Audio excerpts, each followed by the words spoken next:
요즘 주식시장 보고 있으면 와, 진짜 나만 여기서 소외되는 거 아니야? 하는 이 포모 증후군이 사람들의 이성을 마비시키는 걸 생생하게 보게 됩니다. 젊은 개인 투자자분들이 이 반도체 랠리에 올라타려고 그냥 여유 자금을 넣는 수준이 아니에요. 말 그대로 자신의 모든 걸 걸고 영끌해서 베팅을 하고 있거든요. 과연 이분들 지금 어디까지 극단적으로 가고 있는 걸까요? 그리고 이 어마어마한 빚의 산, 그 이면에는 도대체 어떤 심리가 숨어 있고 또 얼마나 무서운 리스크가 도사리고 있는 걸까요? 자, 오늘 우리는 이 아슬아슬한 시장 한복판으로 직접 들어가서 빚내서 투자하는 사람들의 진짜 현실을 한번 제대로 파헤쳐 보겠습니다. 포모, 보보다는 차라리 나락가는 게 낫다. 자, 20대 초반의 한 투자자가 남긴 말인데 이 짧은 한마디가 지금 시장에 미친 듯한 분위기를 아주 정확하게 보여주고 있습니다. 솔직히 좀 섬뜩하지 않나요? 나만 벼락거지 되는 거 아니야? 하는 그 두려움이 내 전 재산이 영원이 될 수도 있다는 그 재정적 파탄의 공포보다 훨씬 더 컸다는 얘기잖아요? 그러니까 지금 시장을 움직이는 건 단순하게 돈 좀 벌어보자는 기대감이 아닙니다. 이건 거의 강박이고 어떻게든 살아남아야 한다는 왜곡된 생존 본능에 가까워요. 이 무시무시한 공포 심리가 평범한 사람들을 얼마나 벼랑 끝으로 내몰고 있는지 실제 사례를 통해서 한번 확인해 보죠. 직장인들 많이 쓰시는 앱 블라인드 아시죠? 거기에 올라왔던 20대 사회초년생의 생생한 실전 사례를 하나 가져왔습니다. 불과 2주 전쯤에 이분이 약간의 신용대출을 껴서 한 1,000만 원 정도 단기 수익을 냈어요. 갓 취업한 직장인한테 1,000만 원이면 진짜 엄청난 큰 돈이잖아요. 근데 이 달콤했던 첫 승리가 완전히 독이 돼버렸습니다. 여기서 수익을 딱 챙기고 멈췄어야 했는데 오히려 가속 페달을 끝까지 밟아버린 거예요. 자신의 대출 한도를 그야말로 영혼까지 끌어모아서 이른바 풀신용으로 1억 원이 훌쩍 넘는 큰 돈을 삼성전자 우선주 꼭대기에 밀어 넣어버린 겁니다. 단 한 번의 짜릿한 승리가 눈을 멀게 해서 이성 잃은 풀베팅으로 이어지는 거. 이거 레버리지 투자에 아주 전형적이고도 제일 위험한 패턴이거든요. 그런데 여러분, 빚내서 하는 투자, 이 B2가 사람 목을 조르는 속도는 상상을 초월합니다. 최대 150% 증거금 한도까지 꽉꽉 채워서 투자했을 때의 그 짜릿함? 진짜 단 하루도 못 갔어요. 바로 다음 날 주가가 17만 4천 원대로 훅 떨어지면서 즉각적인 위기가 터진 겁니다. 계좌에 있던 담보 비율이 순식간에 박살나면서 내 주식이 강제로 헐값에 팔려나갈 위기. 네, 바로 그 무서운 반대매매의 덫에 걸려버린 거죠.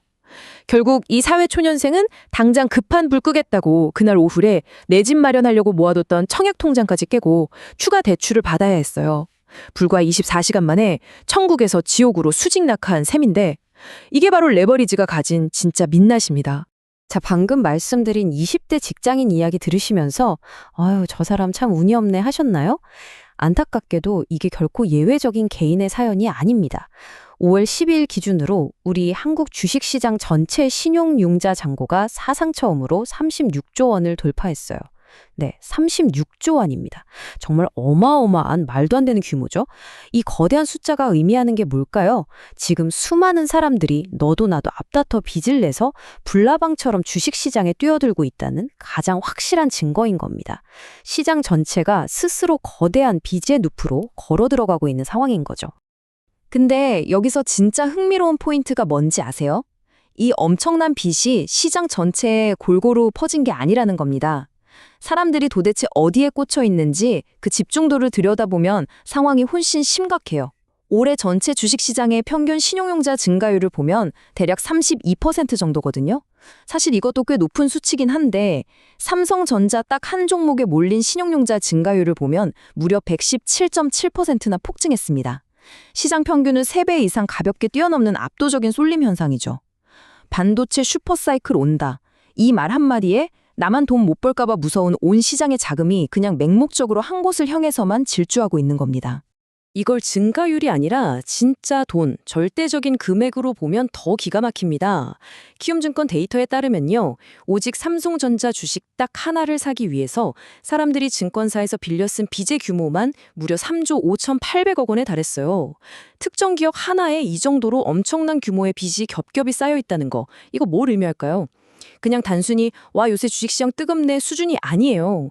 이건 아주 조그만 외부 충격 하나만 와도 쾅 하고 연쇄 폭발을 일으킬 수 있는 아주 거대한 시한폭탄이 만들어지고 있다는 뚜렷한 경고 신호인 겁니다.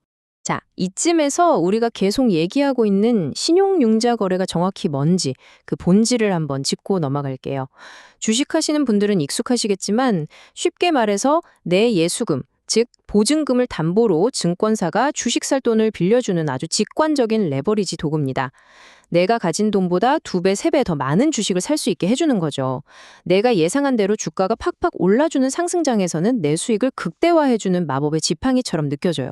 하지만 방향이 조금이라도 밑으로 꺾이는 순간 내 피 같은 원금을 무자비하게 갉아먹는 아주 치명적인 양날의 검으로 돌변하게 됩니다. 사실 원래 이런 고금리 신용대출은 삼성전자 같이 엉덩이 무거운 대형 우량주 살 때는 잘 안 쓴다는 게 주식시장의 오랜 룰이거든요. 왜냐고요? 이자율이 무려 연 7%에서 9%에 달하기 때문이에요. 진짜 살인적인 이자죠. 이 정도 이자를 꼬박꼬박 내면서 수익까지 보려면 주가가 단기간에 확 튀어 올라야 하는데 시가총액 큰 대형주는 그게 현실적으로 어렵잖아요. 근데 지금 시장 분위기는 이런 아주 기본적인 상식과 논리를 완전히 박살내 버렸어요.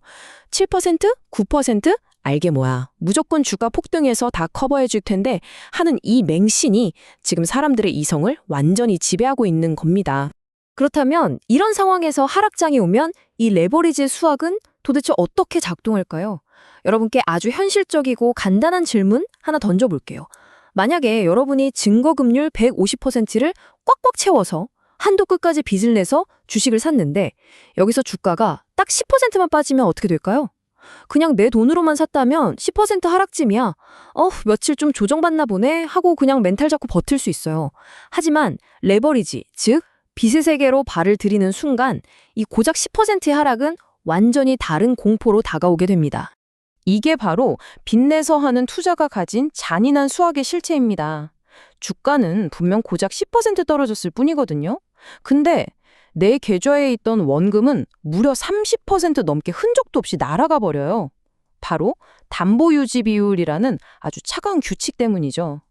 주가가 떨어져서 이 비율 밑으로 내려가는 순간 증권사는 내 사정 따위는 봐주지 않습니다.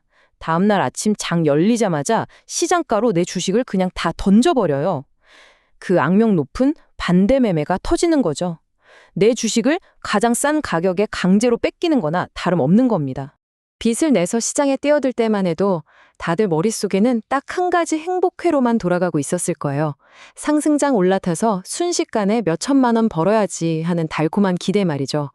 하지만 막상 마주하게 된 현실은 어떨까요? 정말 끝없이 냉혹합니다.